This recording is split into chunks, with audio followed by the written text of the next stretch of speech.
Hi friends, welcome to my YouTube channel science for railways. మనం RRB ALP and technicians 2018కి సంబంధించి previous year క్వశ్చన్స్ని మనం మాట్లాడుకుంటూ ఉన్నాం. అందులో భాగంగా జిఎస్ విభాగంలో వచ్చిన ప్రతి సైన్స్ క్వశ్చన్ని మనం క్లియర్గా మాట్లాడుకుంటూ ఉన్నాం. లాస్ట్ టైం 20th ఆగస్ట్ జరిగిన ఫస్ట్ షిఫ్ట్ పేపర్ని మనం మాట్లాడుకుందాం. ఈరోజు 20th ఆగస్ట్ 2018 జరిగిన సెకండ్ షిఫ్ట్ పేపర్ని మనం క్లియర్గా డిస్కస్ చేసుకుందాం. దీంట్లో కూడా చాలా ఇంపార్టెంట్ క్వశ్చన్స్ ఉన్నాయి. ప్రతి క్వశ్చన్ని కూడా మీరు స్కిప్ చేయకుండా స్టార్టింగ్ నుంచి ఎండింగ్ వరకు జాగ్రత్తగా చూడండి. వీటితో పాటుగా నేను మీకు ఏఎల్పికి సంబంధించి మోడల్ పేపర్స్ కూడా మీకు అందిస్తున్నాను. ప్రజెంట్ ఉన్న ట్రెండింగ్ ఆధారంగా క్వశ్చన్స్ ఎలా అడగచ్చు అనే విధానంలో సైన్స్కి సంబంధించి ప్రతి క్వశ్చన్ కూడా మీకు నేను అందిస్తున్నాను. వాటిని గుర్తుపెట్టుకోండి. ఇలాంటి model papers hard level, medium level కూడా వస్తూ ఉంటాయి. వాటిని కూడా ప్యారల్గా అప్లోడ్ చేస్తూ ఉంటాను. చాలామంది మొత్తం ఈ ఏఎల్పి ప్రీవియస్ పేపర్స్ ఒక పీడిఎఫ్ అడుగుతున్నారు. లాస్ట్లో అన్ని పేపర్స్ ఎక్స్ప్లెనేషన్ అయిపోగానే ఆ పీడిఎఫ్ నేను మీకు కామెంట్ సెక్షన్లో ఇస్తాను, ఇబ్బంది ఏమీ లేదు. ఇక మొత్తం ఆ రోజు 30 షిఫ్ట్ పేపర్లు జరిగినాయి. సో నియర్లీ మనం 15-16 మాట్లాడుకున్నాం. ఇక రిమైనింగ్ పేపర్స్ కూడా మాట్లాడుకొని ఆ పూర్తి వీడియోలతో పాటు మీకు పీడిఎఫ్ కూడా ప్రొవైడ్ చేస్తాను. సో ఇబ్బంది పడాల్సిన అవసరం ఏమీ లేదు, ఓకేనా? సో జాగ్రత్తగా ప్రిపేర్ అవ్వండి. ఎగ్జామ్ నవంబర్లో ఉండిద్ది అని అంటున్నారు. సో మోస్ట్లీ నవంబర్లో ఉండే అవకాశం ఉంది. ఎందుకంటే నవంబర్ 14తో మనకి ఎస్ఎస్సి ఎంటీఎస్ ఎగ్జామ్స్ అనేవి పూర్తయిపోతాయి. ఇక నవంబర్ 14 నుంచి డిసెంబర్ 31 లోపు 2024 ఎండ్ అయిపోతుంది. కాబట్టి ఈ ఇయర్లో వదిలిన క్యాలెండర్లో ఏ ఎగ్జామ్ పెట్టలేదు కాబట్టి తప్పనిసరిగా ఏఎల్పి పెట్టే అవకాశం ఉంది. కాబట్టి దీన్ని దృష్టిలో పెట్టుకొని ప్రిపరేషన్ మీరు ఏమాత్రం కూడా తగ్గకుండా ప్రిపేర్ అవ్వండి, ఓకేనా? ఇక ఆలస్యం చేయకుండా మన క్వశ్చన్స్లోకి వెళ్దాం. మంచి క్వశ్చన్స్ ఉన్నాయి, జాగ్రత్తగా గమనించండి. Our first question, 1 horsepower is equal to, ఒక హార్స్ పవర్ అంటే ఎంత అన్నారు. చూడండి, ఒక హార్స్ పవర్ అంటే ఎంత? 746 వాట్స్ అనమాట. 746 వాట్స్. ఇది ఒక కమర్షియల్ యూనిట్ అనమాట. మనం మోటార్స్కి, జనరేటర్స్కి మాట్లాడుతూ ఉంటాం, హార్స్ పవర్స్లో మాట్లాడుతూ ఉంటాం అనమాట, ఓకేనా? ఇలాగే కమర్షియల్ యూనిట్ ఇంకోటి కూడా ఉంది, కిలో వాట్ అవర్ అంటారు. 1 kilowatt hour, that means 1 unit అని మాట్లాడుతూ ఉంటాం, ఓకేనా? ఇది కూడా ఒక కమర్షియల్ యూనిటే, కానీ ఇది ఎనర్జీకి అనమాట. ఎనర్జీకి కమర్షియల్ యూనిట్ అంటే ఏమో మనం దీన్ని చెప్పాలి. ఒకవేళ హార్స్ పవర్ అనేది ఏంటంటే పవర్కి కమర్షియల్ యూనిట్ అనమాట. పవర్కి కమర్షియల్ యూనిట్ గుర్తుపెట్టుకోండి, ఓకేనా? కొన్నిసార్లు 746 ఒక హార్స్ పవర్ని కిలో వాట్స్లో చెప్పండి అంటాడు. 1 horsepower equal to how many kilowatts అంటారు. ఇప్పుడే మాట్లాడుకున్నాం కదా, హార్స్ పవర్ అంటే ఎంత? 746 వాట్స్ అనమాట. బై 1000 వేయాలి. 0.746 కిలో వాట్స్. 0.746 అంటే ఏమో కిలో వాట్స్లో, 746 అంటే ఏమో వాట్స్లో, ఓకేనా? గుర్తుపెట్టుకోండి. పవర్ ఫార్ములా తెలుసు కదా, power equal to work by time, that is joule per second. ఇది కూడా గుర్తుపెట్టుకోండి, ఓకేనా? Coming to our next question. చూడండి question, which of the following is necessary to maintain the number of individuals of species and to prevent their extinction. ఈ కింది వాటిలో ఏది చాలా ముఖ్యంగా ఇంపార్టెంట్, జంతువులు అంతరించిపోకుండా ఉండాలండి అంటే అన్నాడు. అంతరించిపోకుండా జంతువులు ఉండి జనరేషన్ టు జనరేషన్ అవి ఎక్స్టెండ్ అవ్వాలి అంటే ఏం జరగాలి? వాటి ప్రత్యుత్పత్తి జరగాలి, రీప్రొడక్షన్ జరగాలి, అంతే కదా? ఒక జీవి మరొక జీవిని కనాలి, మరొక జీవి ఇంకో కణజీవిని కనాలి. అనేక పిండాలు, గర్భాలు దాటుకుంటూ జీవులు విస్తరిస్తూ ఉండాలి. అలా విస్తరించాలి అంటే, మనుగడ ఆగకుండా ముందుకు కొనసాగాలి అంటే రీప్రొడక్షన్ అనేది జరగాలి. రీప్రొడక్షన్ అనేది జరుగుతూ ఉంటేనే భూమి మీద మనిషి మనుగడ కానీ, జీవుల మనుగడ కానీ ఎక్స్పాండ్ అవుతూ ఉండిద్ది. So if expansion has to take, reproduction has to continue. Reproduction అనేది జరగాలి, గుర్తుపెట్టుకోండి. బయాలజీకి సంబంధించిన question. Next, which of the following gases make bread or cake rise making them soft and spongy. ఒక కేక్ని మనం తయారు చేస్తున్నప్పుడు అది మనకి సాఫ్ట్గా అండ్ స్పాంజీగా మారిద్ది. అలా మారే సమయంలో బ్రెడ్ ఉబ్బిద్ది అనమాట. అలా ఉబ్బడానికి గల కారణం ఏంటంటే CO2 గ్యాస్. CO2 గ్యాస్ లేకుండా మనం కేక్స్ని ఏం చేయలేం, బేక్ చేయలేము, గుర్తుపెట్టుకోండి, ఓకేనా? సో కేక్స్ని బేక్ చేయాలంటే తప్పనిసరిగా CO2 అనేది మ్యాండేటరీ. ఓకేనా. బేకింగ్ పౌడర్ ఫార్ములా ఏంటి, బేకింగ్ సోడా ఫార్ములా ఏంటి, NaHCO3. బేకింగ్ పౌడర్ అంటే ఎలా వస్తుంది, NaHCO3. బేకింగ్ పౌడర్కి ఏం కలపాలి, టార్టారిక్ యాసిడ్ కలపాలి. Tartaric acid plus baking soda is called baking powder. Baking soda అంటే NaHCO3. దీన్ని ఏమంటారు, సోడియం హైడ్రోజన్ కార్బోనేట్ అంటారు. సోడియం హైడ్రోజన్ కార్బోనేట్ గుర్తుపెట్టుకోండి. CO2 is a colourless gas. దీన్ని బొగ్గు పులుసు వాయువు అంటారు. ఓకేనా. Coming to next question. Oparin's theory. Oparin అనే సైంటిస్ట్ ఉన్నాడు. ఆ Oparin's theory about origin of life related to ఈ ఓపారిన్స్ అనే వ్యక్తి ఆరిజిన్ ఆఫ్ లైఫ్, మనిషి జీవనం ఎక్కడి నుంచి స్టార్ట్ అయింది అనే దాని మీద ఒక థియరీని ప్రపోజ్ చేశాడు. ఆ థియరీని ఆయన కెమికల్ ఎవల్యూషన్ ఆధారంగా చేశాడు అనమాట. కెమికల్ పరంగా ఒక జీవి నుంచి మరొక జీవి ఉద్భవించడం మొదలుపట్టాయి. కెమికల్ మార్పులు, రసాయన మార్పులు జరగటమే ఒక మనిషి జీవన మనుగడకి నాంది అని చెప్పాడు అనమాట, కెమికల్ ఎవల్యూషన్. ఓకేనా. మనకు కూడా తెలుసు థియరీ ఆఫ్ ఆరిజిన్. ఎవరు చెప్పారు, చార్లెస్ డార్విన్. మనిషి కోతి నుంచి వచ్చాడు అనే సిద్ధాంతాన్ని ఊహించాడు. మనిషి కోతి నుంచి వచ్చాడంటే ప్రూఫ్ కాదు, అది ఊహించాడు అనమాట. So Charles Darwin theory of origins అంటారు. అలాగే ఓపారిన్ అనమాట. సో ఓపారిన్ అనే scientist origin of life chemical evolution ఆధారంగా జరిగిందని చెప్పాడు. సైంటిస్ట్కి సంబంధించిన వాళ్ళ ఇన్వెన్షన్కి సంబంధించిన క్వశ్చన్స్ కూడా ఎగ్జామ్లో అడుగుతూ ఉంటాడు, చాలా important. Next, the quantum theory of light was given by. Quantum theory of లైట్ని ఎవరు ఇచ్చారని అడిగాడు. ఎవరిచ్చారు, ప్లాంక్. మ్యాక్స్ ప్లాంక్ అంటారు. మ్యాక్స్ ప్లాంక్ గుర్తుపెట్టుకోండి, చాలా ఇంపార్టెంట్. మ్యాక్స్ ప్లాంక్ ఏం చెప్పాడంటే లైట్ అనేది ట్రావెల్ చేసే సమయంలో పాకెట్స్ రూపంలో ట్రావెల్ చేసిద్ది అని చెప్పాడు. Light will be travelled in the form of bundles, those are called packets అన్నాడు. వీటి మన భాషలో ఏమని పిలవాలి అంటే ఫోటాన్ అని పిలవాలి. అంటే లైటు ఫోటాన్ల రూపంలో ట్రాన్స్ఫర్ అవుతుందని చెప్పాడు. లైట్కి ఎనర్జీ ఉండేది కదా, ఎనర్జీ ఈక్వల్ టు H/F. ఇది అనిచ్చింది అనమాట. E అంటే ఏమో ఎనర్జీ, F అంటే ఏమో ఫ్రీక్వెన్సీ.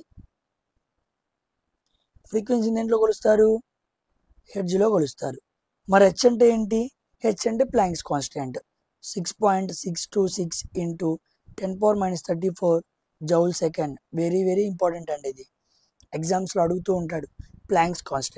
ప్లాంక్స్ కాన్స్టాంట్తో ఫ్రీక్వెన్సీని మల్టిప్లై చేస్తే పలానా లైట్ వేవ్ యొక్క ఎనర్జీ అనేది మనకి తెలిసిద్ది. కాబట్టి లైట్స్ అనేవి ట్రావెల్ అయ్యేటప్పుడు పాకెట్స్ రూపంలో ట్రావెల్ అవుతూ ఉంటాయి, వాటిని ఫోటాన్స్ అంటారు అని చెప్పాడు అనమాట మ్యాక్స్ ప్లాంక్, గుర్తుపెట్టుకోండి. Coming to next question. Coming to our next science question. చూడండి. What is the amount of work done when a body moves under a force of 1 Newton? Force equal to 1 Newton అంట, at a distance of 1 meter. Distance అన్న displacement అన్న 1 meter in the direction of force. Force ఏ డైరెక్షన్లో apply చేసామో displacement కూడా లేదా distance కూడా అదే డైరెక్షన్లో జరిగింది. ఫైండ్ వర్క్ అన్నాడు. Work equal to F/S. Work equal to 1 into 1 ఎంత, 1 జౌల్. ఇదిగోండి సింపుల్ క్వశ్చన్, వర్క్ మీద అడిగిన సింపుల్ క్వశ్చన్ అనమాట. ఓకేనా. గివెన్ డేటా రాసుకున్నాను, ఈజీగా ఆన్సర్ చేశాను. చాలా ఈజీ అండి, అర్థం చేసుకుంటే కాన్సెప్ట్ చాలా easy. In which of the following examples will an athlete have maximum accelerated motion? కింద ఇవ్వబడిన 4 కండిషన్స్లో ఒక అథ్లెట్కి ఎప్పుడు మ్యాక్సిమం యాక్సలరేషన్ మోషన్ ఉండిద్ది అని అడిగాడు. సో యాక్సలరేషన్ ఎక్కువ ఉండాలన్నమాట. ఓకేనా. చూడండి, ఎప్పుడు అంటే ఒక వ్యక్తి ఆక్టగానల్ ట్రాక్లో వెళ్తున్నప్పుడా, ఒక వ్యక్తి రెక్టాంగులర్ ట్రాక్లో పరిగెడుతున్నప్పుడా, ఒక వ్యక్తి హెక్సగానల్ ట్రాక్లో పరిగెడుతున్నప్పుడా, ఒక వ్యక్తి సర్క్యులర్ ట్రాక్లో పరిగెడుతున్నప్పుడు అంటే సర్కిల్ ట్రాక్ అనమాట. ఒక వ్యక్తి ఎప్పుడైతే సర్కిల్ ట్రాక్లో ట్రావెల్ చేసుకుంటూ ఉంటాడో తను ప్రతి నిమిషం ప్రతి సెకండ్ డైరెక్షన్తో మారుతూ ఉండిద్ది అనమాట. ఒక రెక్టాంగిల్ తీసుకున్నారనుకోండి, ఇటువైపు మొత్తం ఈ డైరెక్షన్లో పరిగెడతాడు, ఇటువైపు మొత్తం ఈ డైరెక్షన్లో పరిగెడతాడు. కొంతవరకు ఇక డైరెక్షన్ మారట్లేదు. అలా మీరు ఎగ్జాగాన్ కానీ ఆక్టగాన్ కానీ ఏమైనా తీసుకోండి, కొంతవరకు తన డైరెక్షన్ మారకుండా వెళ్తున్నాడు. కానీ సర్కిల్లో ఎవ్రీ సెకండ్ ఎవ్రీ పాయింట్ తన డైరెక్షన్ మారుతూనే ఉంది. So velocity of by time constant వెలాసిటీతో వెళ్తున్నాడు. టైం ప్రతి నిమిషానికి మారుతూనే ఉంది, లేదా ప్రతి సెకండ్కి మారుతూనే ఉంది. ఈ వెలాసిటీ బై టైంని ఏమనాలి? యాక్సిలరేషన్ అనాలి. అంటే ఒక వ్యక్తి సర్క్యులర్ ట్రాక్లో పరిగెత్తినప్పుడే ఎక్కువ యాక్సిలరేషన్ అందుకోగలడు, ఎక్కువ యాక్సిలరేషన్లో వెళ్ళగలడు. అందుకే రన్నింగ్ ట్రాక్స్ కానీ అన్నీ కూడా మనకి ఇలా సర్క్యులర్ షేప్లో లేదా ఎలిప్టికల్ షేప్లో కనపడుతూ ఉంటాయి. కానీ రెక్టాంగులర్, ఆక్టగానల్, ఎగ్జగానల్, స్క్వేరు, పెంటగాను ఇలా ఏ షేప్స్లోనూ కనపడదు, సర్కిల్స్లో మాత్రమే ఉంటాయి. అక్కడే ప్రతి సెకండ్కి ప్రతి సమయానికి వెలాసిటీ మారుతూ ఉంది. టైం మారుతుంది కాబట్టి వెలాసిటీ మారుతూ ఉంది. Change in velocity by time. అలా ప్రతి నిమిషానికి ప్రతి సెకండ్కి మారుతుంది కాబట్టి యాక్సిలరేషన్ ఎక్కువ ఉండిద్ది. సో సర్కిల్ ట్రాక్స్లో యాక్సిలరేషన్ ఎక్కువ, గుర్తుపెట్టుకోండి, చాలా important. Next, the repeated reflection that results in the persistence of sound. Repeated reflections అన్నాడు. చూడండి, మనకి సౌండ్లో రెండు పదాలు చాలామందికి తెలియదు. ఒక దాని పేరేమో ఎకో, ఇంకో దాని పేరేమో రివర్బిరేషన్. ఈ ఎకో అనేది ఏంటంటే ఒకసారి రిఫ్లెక్ట్ అయ్యింది అనమాట, సింగిల్ రిఫ్లెక్షన్. మనం అరవంగానే, ఒక కొండ ప్రాంతంలో మనం అరవంగానే మన సౌండ్ ఆ కొండకి తగిలి ఒకసారి తిరిగి వచ్చింది. ఓకేనా? ఇది మనకి క్లోజ్గా ఉన్నా జరిగిద్ది, ఓపెన్గా ఉన్నా జరిగిద్ది. కానీ రివర్బరేషన్ అంటే ఏంటి? సింగిల్ కాదు, మల్టిపుల్ రిఫ్లెక్షన్స్. దాన్ని వాడు చూడండి ఏమన్నాడు, రిపీటెడ్ రిఫ్లెక్షన్స్ అన్నాడు. మల్టిపుల్ రిఫ్లెక్షన్స్ జరుగుతూ ఉంటే అది కూడా క్లోజ్డ్ సర్ఫేస్లోనే జరిగిద్ది, ఓపెన్ సర్ఫేస్లో రివర్బరేషన్ జరగదు.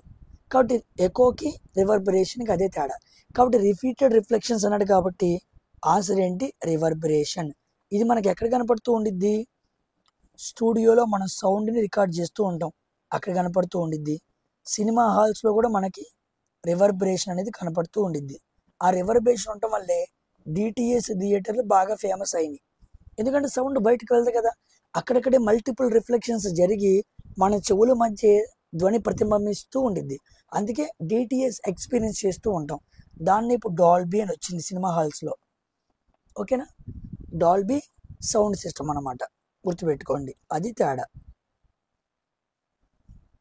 Coming to next science question. చూడండి, ఫైటో హార్మోన్స్ అన్నాడు. ఫైటో హార్మోన్స్ అంటే ఏంటో కాదు, ప్లాంట్ హార్మోన్స్ అనమాట.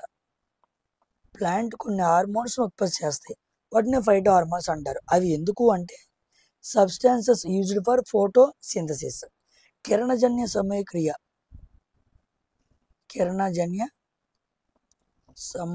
క్రియ. ఇది జరిగితేనే ప్లాంట్స్ ఏం తయారు చేసుకోగలవు? ఫుడ్ని తయారు చేసుకోగలవు. అలా ఫుడ్ని ప్లాంట్స్ తయారు చేసుకోవాలంటే ఈ హార్మోన్స్ అన్ని చాలా చక్కగా పనిచేయాలి, అంతే కదా? మన బాడీలో కూడా హార్మోన్స్ అన్ని సరిగ్గా పనిచేయలేదు అనుకోండి, మనకి డైజెషన్ సరిగ్గా ఉండదు, రెస్పిరేటరీ సరిగ్గా ఉండదు, ఏ సిస్టమ్ సరిగ్గా పనిచేయదు. కాబట్టి హార్మోన్స్ బాగుంటేనే కిరణజన్య సమక్రియ బాగా జరిగి ప్లాంట్స్ని ఫుడ్ని తయారు చేసుకోగలవు. ప్లాంట్ హార్మోన్స్కి ఎగ్జాంపుల్స్ ఏంటి? ఇదిగోండి చూడండి, cytokinin, ethylene, abscisic acid, gibberellin, auxin. ఈ 5 plant hormones: cytokinin, ethylene, abscisic acid, gibberellin, auxin. Plant hormones అనే కాన్సెప్ట్ కింద మనం దాన్ని జాగ్రత్తగా చదువుకోవాలి. ఇది చాలా ఇంపార్టెంట్ సెక్షన్ అండి, బాగా లాస్ట్ టైం బిట్లు అడిగాడు, గుర్తుపెట్టుకోండి. ఫోటో హార్మోన్స్ ఎందుకంటే ఫోటోసింథసిస్ కోసం.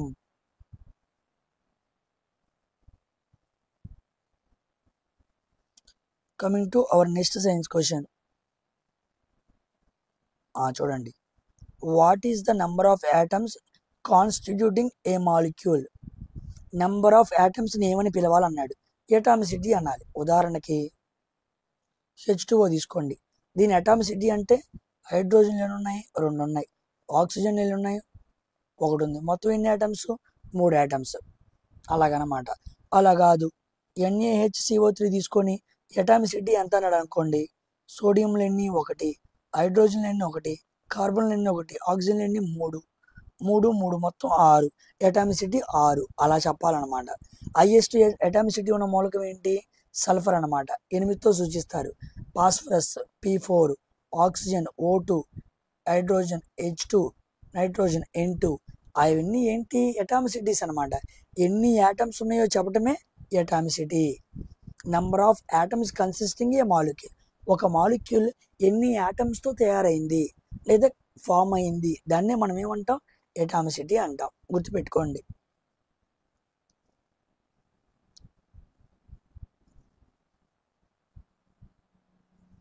నెక్స్ట్ క్వశ్చన్, ఇది కూడా వర్క్కి సంబంధించి. Work equal to F into S into cos theta. ఎగ్జాక్ట్గా దాని ఫార్ములా FS కాస్ థీటా. మరి ఫోర్స్, మనం ఫోర్స్ అప్లై చేస్తున్నాం. ఫోర్స్కి డిస్ప్లేస్మెంట్కి డైరెక్షన్ చెప్పాలి కదా, ఆ డైరెక్షనే యాంగిల్ అనమాట, కాస్ థీటా. చూడండి, ఫోర్స్ ఎంత ఇచ్చాడు? 20 న్యూటన్స్ ఇచ్చాడు. And displaces a object through 2 meters. S equal to 2 meters. 20 న్యూటన్ల ఫోర్స్ అప్లై చేస్తే వస్తువు అంట 2 మీటర్లు జరిగిందంట. ఎంత వర్క్ జరిగింది? Work equal to 20 joules. Find the angle between force and displacement. Force డిస్ప్లేస్మెంట్కి మధ్య యాంగిల్ ఎంత అన్నాడు. చూడండి, W అంటే 20 ఈక్వల్ టు F అంటే 20, S అంటే 2 కాస్ థీటా. 20 కొట్టేశాను. 20 కొట్టేశాను. 1/2 ఈక్వల్ టు కాస్ థీటా. దీని ఎలా రాసుకోవాలి? Theta equal to cos inverse of 1/2. చూడండి, సైన్లో 1/2 ఎప్పుడు వచ్చింది? Sine 30 degrees equal to 1/2. సైన్లో 30 degreesలో వచ్చింది అనుకోండి, కాసుల్లో ఎప్పుడు వచ్చింది? Cos inverse 1/2 equal to 60 degrees అనమాట. అంటే కాస్ 60 degrees ఎంత అంటే 1/2. కాబట్టి ఆన్సర్ ఎంత? 60 degrees. కాబట్టి ఫోర్స్కి డిస్ప్లేస్మెంట్కి మధ్య ఉన్న యాంగిల్ ఎంత అంటే 60 degrees. ఫోర్స్ని అప్లై చేస్తే 60 degrees కోణంతో వస్తువు జరపబడింది. అదనమాట దాని అర్థం. మనం దాన్ని అలా అర్థం చేసుకోవాలి. Next, identify example of connective tissue in humans. Connective టిష్యూకి ఎగ్జాంపుల్స్ ఏంటి అన్నాడు. కనెక్టివ్ టిష్యూ అంటే మనకి బ్లడ్ వచ్చింది. కనెక్టివ్ టిష్యూ అంటే మనకి బోన్ వచ్చింది అనమాట. వీటిని ఏమనాలి? Liquid connective tissue. చాలా మందికి తెలియదు, బ్లడ్ కూడా ఒక రకమైన టిష్యూయే, బోన్ కూడా ఒక రకమైన టిష్యూయే. బోన్లో బోన్ టు బోన్ ఉండిద్ది. బోన్ టు బోన్ కలిపేదాన్ని ఏమనాలి?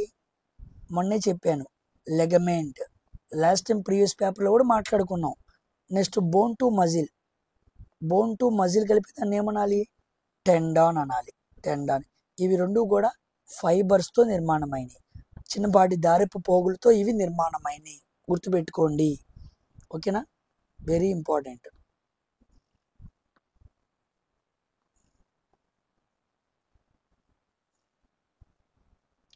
Next, which of the following metals is not obtained by reduction using carbon.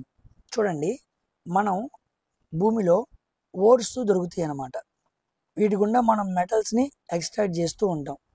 మెటల్స్ని extract చేసే సమయంలో మెటల్స్కి ఆక్సిజన్ కలుపుతాం. వాటిని ఏమంటారు? మెటల్ ఆక్సైడర్స్ అంటారు. ఈ మెటల్ ఆక్సైడ్ నుంచి మనకి ప్యూర్ మెటల్ని ఎక్స్ట్రాక్ట్ చేయాలి.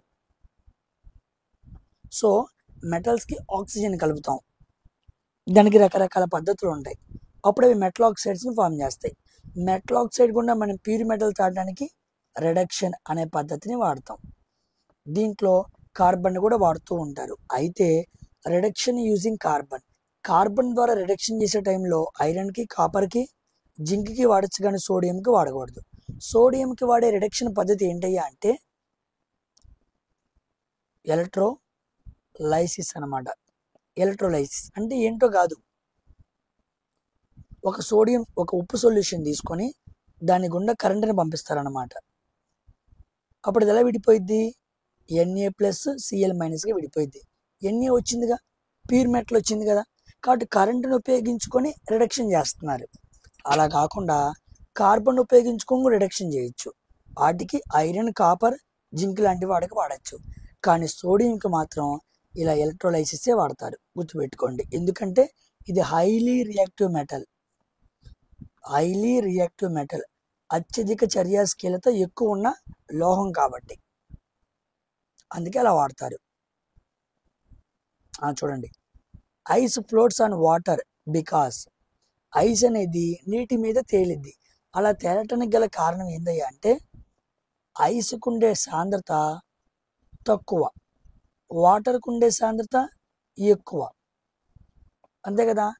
ఐస్ క్యూబ్కి సాంద్రత తక్కువ కాబట్టి తక్కువ సాంద్రత ఉన్నది ఏమైద్ది, తేలుతుంది. ఎక్కువ సాంద్రత ఉన్నది ఏమైద్ది, మునిగిపోతుంది. అది గుర్తుపెట్టుకోండి. అదే if density less object will float, తేలుతుంది. ఇఫ్ డెన్సిటీ ఈజ్ హై, సాంద్రత ఎక్కువైతే వస్తువు మునిగిపోతుంది. ఇప్పుడు చూడండి, ఇదిగోండి, less than the water.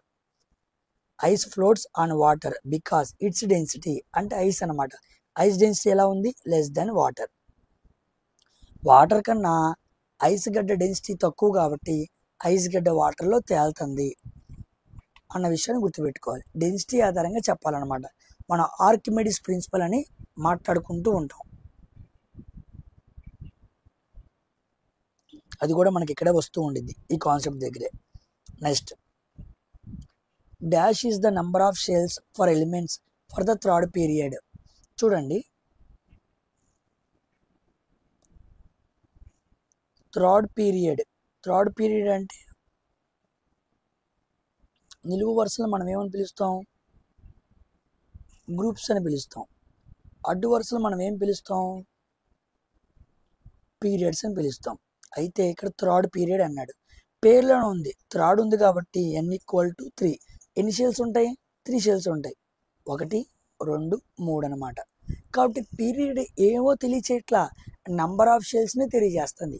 1 period అంటే 1 షెల్, 2 పీరియడ్ అంటే 2 షెల్, 3 పీరియడ్ అంటే 3 షెల్, 4 పీరియడ్ అంటే, so period number represents number of shells. గుర్తుపెట్టుకోండి.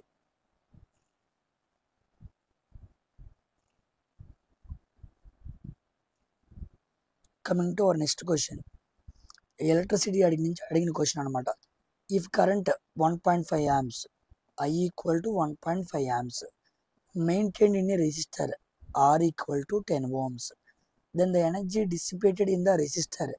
ఎనర్జీ డిసిపేటెడ్ అంటే హీట్ అడుగుతున్నాడు, అంతే కదా. 1.5 amperes ఉన్న కరెంటు 10 ohms ఉన్న రెసిస్టర్ గుండా టైం = 60 seconds.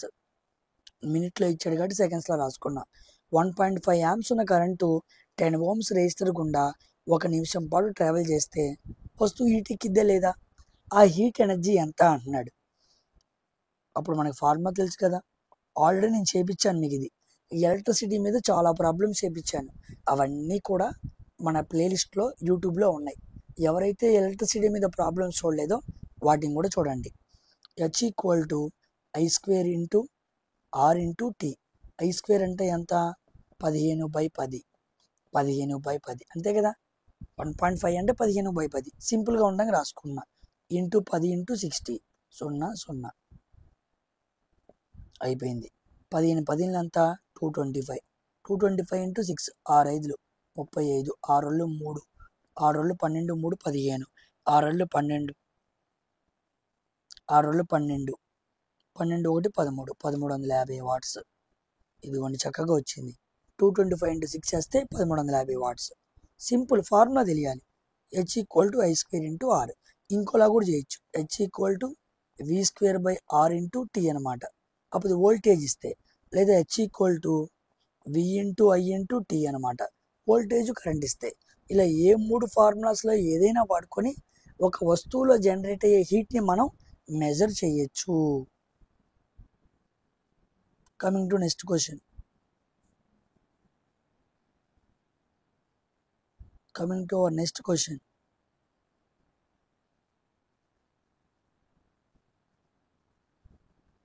చాలా సింపుల్ క్వశ్చన్సే ఉన్నాయి. ఇక్కడ చూడండి, చాలా important. Why does a sprinter keep running even after crossing the finishing line? చాలామంది స్ప్రింట్ చేసేవాళ్ళు, రన్నింగ్ కొట్టేవాళ్ళు మనం చూస్తూ ఉంటాం. కానిస్టేబుల్ అంటే ఎగ్జామ్స్కి మనం కూడా రన్నింగ్ కొడుతూ ఉంటాం. రన్నింగ్ కొట్టే వ్యక్తి ఫాస్ట్గా రన్నింగ్ కొడుతూ విన్నింగ్ లైన్ దగ్గరికి వచ్చేస్తాడు. ఓకేనా, క్రాసింగ్ ది ఫినిషింగ్ లైన్. అలా వచ్చే టైంకి వెంబట్నే ఆగిపోడు, అలా పరిగెత్తుకుంటూ కొంత దూరం ముందుకు వెళ్తాడు. అలా ముందుకు ఎందుకు వెళ్ళాడు అంటే దానికి కారణం ఇనర్షియా ఆఫ్ మోషన్. ఇదిగోండి, inertia of motion keeps him moving. అంటే ఒక వస్తువు మోషన్లో ఉందనుకోండి, మోషన్లో ఉండటానికి ఇష్టపడుతూ ఉండిద్ది. ఎమ్మటినే రెస్ట్లోకి తాగకూడదు, కొంత దూరం మనం కూడా మోషన్గా ట్రావెల్ చేయాలి. అలా చేస్తేనే ఆ వస్తువు నుంచి మనం ఆపగలం, దాన్ని మనం కంట్రోల్ చేయగలం. ఉదాహరణకి ఒక బస్సును మనం దిగుతున్నాం, బస్సు చాలా స్పీడ్గా వెళ్తూ ఉంది. స్పీడ్గా వెళ్ళే బస్సుతో పాటు మనం దిగుతున్నప్పుడు ఎంత స్పీడ్తో బస్సు వెళ్తుందో మనం కూడా అంతే స్పీడ్ని మ్యాచ్ చేయాలి. అప్పుడే మనం కింద పడకుండా ఉంటాం. బస్సు స్పీడ్గా వెళ్తున్నప్పుడు మనం దిగి అలాగే నుంచున్నాం అనుకో, బస్సు ఏమో మోషన్లో ఉంది, నువ్వేమో రెస్ట్లో ఉన్నావు, ఫెయిల్ అయిపోతావు. అలా ఉండకూడదు. బస్సు మోషన్లో ఉంది కాబట్టి నువ్వు కూడా కొంత మోషన్ని ప్రొవైడ్ చేసావు అనుకో, మెల్లిగా బస్సుతో పాటు కొంత దూరం నడవాలి. అలా నడిస్తే మనం ఆగుతాం, లేకపోతే వెంటనే రోడ్డు మీద పడతాం. అలాగే ఒక వస్తువు మోషన్లో పరిగెత్తుకుంటూ వెళ్తున్నాడు కదా, ఒక స్ప్రింటర్ రన్నింగ్ చేసుకుంటూ వెళ్తున్నాడు కదా, సడన్గా వెళ్ళి ఆపలేడు, కొంత దూరం రన్ చేయాలి. ఆ మొమెంటం తన ముందుకు తీసుకువెళ్తూ ఉండిద్ది, దాన్ని ఇనర్షియా అంటారు. న్యూటన్స్ ఫస్ట్ లా అనమాట. న్యూటన్స్ ఫస్ట్ లా మొత్తం దేని గురించి మాట్లాడుతూ ఉండిద్ది?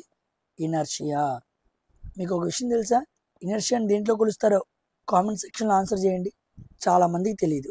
ఇనర్షియా అనే యూనిట్ని అనే పదాన్ని, అనే క్వాంటిటీని ఏ యూనిట్స్లో కొలుస్తారో కామెంట్ సెక్షన్లో కామెంట్ చేయండి. ఓకేనా, మోస్ట్ ఆఫ్ ది పీపుల్కి ఐడియా ఉండదు. మీరు కామెంట్ సెక్షన్లో కామెంట్ చేస్తే నేను చూస్తా ఎంతమందికి ఐడియా ఉందో. నాకు ఐడియా వచ్చింది. Next, in modern periodic table zigzag line. చాలాసార్లు మనం మాట్లాడుకున్నాం. మోడర్న్ పీరియాడిక్ టేబుల్లో జిగ్జాగ్ లైన్ వెయిట్ని సెపరేట్ చేస్తుందని అడుగుతున్నాడు. చూడండి, మనకి పీ బ్లాక్ తెలుసు. పీ బ్లాక్లో ఇలా ఉంటాయి అన్నమాట. వీటిని జిగ్జాగ్ ఎలిమెంట్స్ అంటారు. Boron, silicon, germanium, arsenic, antimony, tellurium, polonium. చూసారా, ఇటు పక్కన ఉండేవన్నీ కూడా ఏంటి? మెటల్స్. అటు పక్కన ఉండేవన్నీ కూడా ఏంటి? Non metals. అంటే పీరియాడిక్ టేబుల్లో పీ బ్లాక్లో ఉన్న మెటల్స్ని, నాన్ మెటల్స్ని వేరు చేసే ఏంటి? మెటలాయిడ్స్. మెటలాయిడ్స్కి ఇంకో పేరు ఏంటంటే జిగ్జాగ్ ఎలిమెంట్స్. ఇలా జిగ్జాగ్గా ఉన్నాయి కాబట్టి జిగ్జాగ్ ఎలిమెంట్స్ అన్నారు. గుర్తుపెట్టుకోండి. అవి వేటిని వేరు చేస్తున్నాయి? మెటల్స్ అండ్ నాన్ మెటల్స్ని వేరు చేస్తున్నాయి, అంతే కదా. ఇటు పక్కన మెటల్స్, ఇటు పక్కన non metals. So zigzag element separates metals and non metals. Next, the hardest natural substance. భూమి మీద సహజసిద్ధంగా చాలా గట్టి పదార్థం ఏంటి అన్నాడు. డైమండ్ అండి.